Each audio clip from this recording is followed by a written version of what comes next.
Hello friends, it's MoNaCo here with our third homework video in our bonding unit. We're going a little deeper into depth ionic versus covalent in this video. And you're going to be able to tell the difference between ionic and covalent compounds based on some properties of those compounds. So an ionic compound looks, tastes, well, we don't taste, but looks, feels, reacts differently than a covalent one. And we're going to know some of those differences today.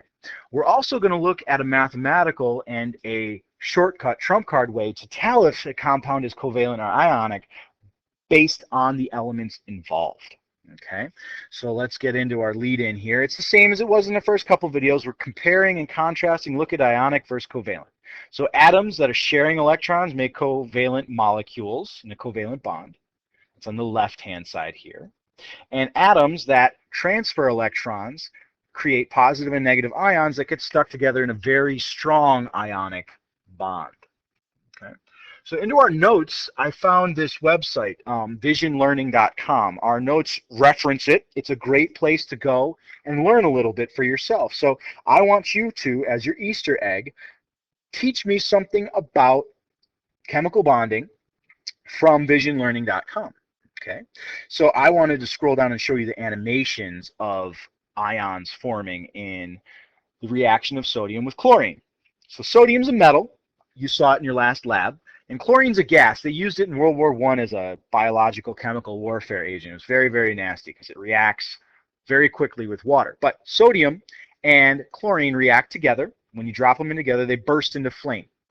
We're going to magnify this reaction and see what's happening at the atomic level. Sodium touches chlorine, transfers an electron, and then becomes an ionic charge. Let's watch this again. It happens pretty quickly. It's a very vigorous reaction. Sodium atom touches the chlorine atom, transfers an electron from the sodium valence shell to the chlorine valence shell. Sodium got smaller when it lost that electron. Chlorine got larger, and they became ions locked in together in the chemical compound sodium chloride, which you and I will know as table salt, stuff that we put on our eggs in the morning. So what compound is formed? Table salt. It's hard, it's white, and it can be dissolved in water and allows the water to conduct electricity. Okay, so now the covalent bonding animation is a lot simpler. Covalent atoms bonded together, they share the electrons. These two electrons for hydrogen atoms are actually spending a little time with each atom. They're playing the loop-de-loop game. They're going back and forth because they're being shared between the two atoms. So remember, your Easter egg is to learn a little bit of something on vision learning and impress me with what you have taught yourself.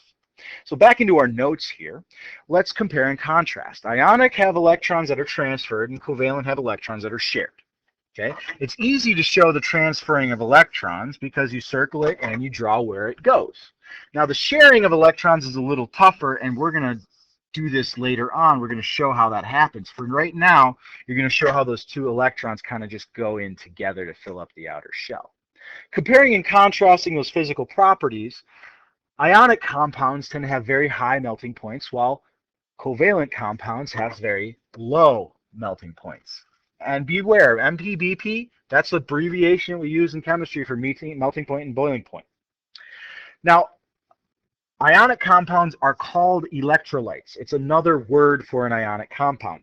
Your Gatorade has electrolytes in it. What? Yes, your Gatorade has ionic compounds in it because your body needs them to function properly. Electrolytes are necessary for life. Ionic compounds typically are very hard or brittle. Covalents tend to be soft and squishy. Now, electronegativity differences is how we are going to figure out if compounds are ionic or covalent. When you're finding difference, that means we're doing subtraction as our mathematical function.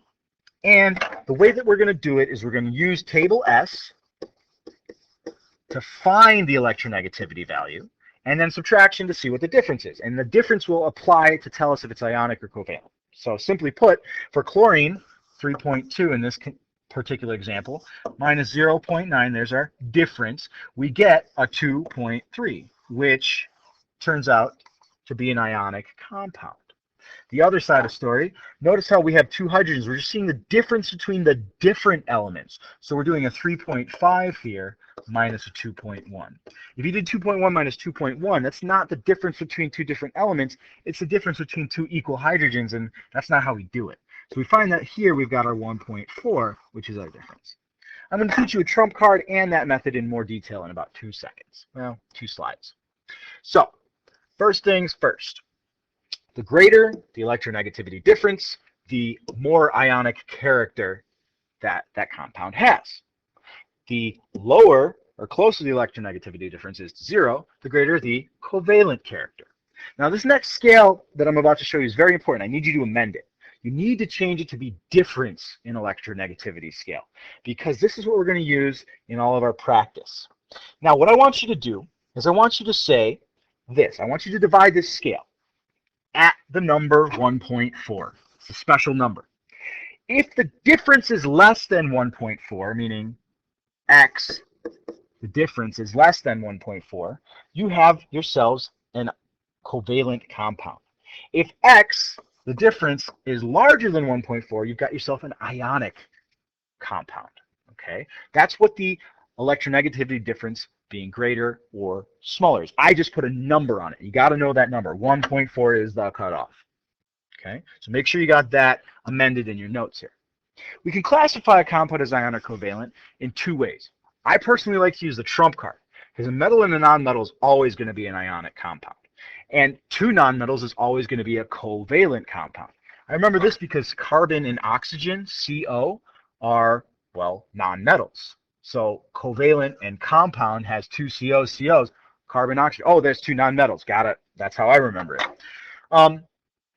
If you do the math, the greater the electronegativity difference, the greater the ionic character, and the less, the more the covalent character. And again, X has to be greater than 1.4 for ionics, and X, being the difference, has to be less than 1.4 for covalent.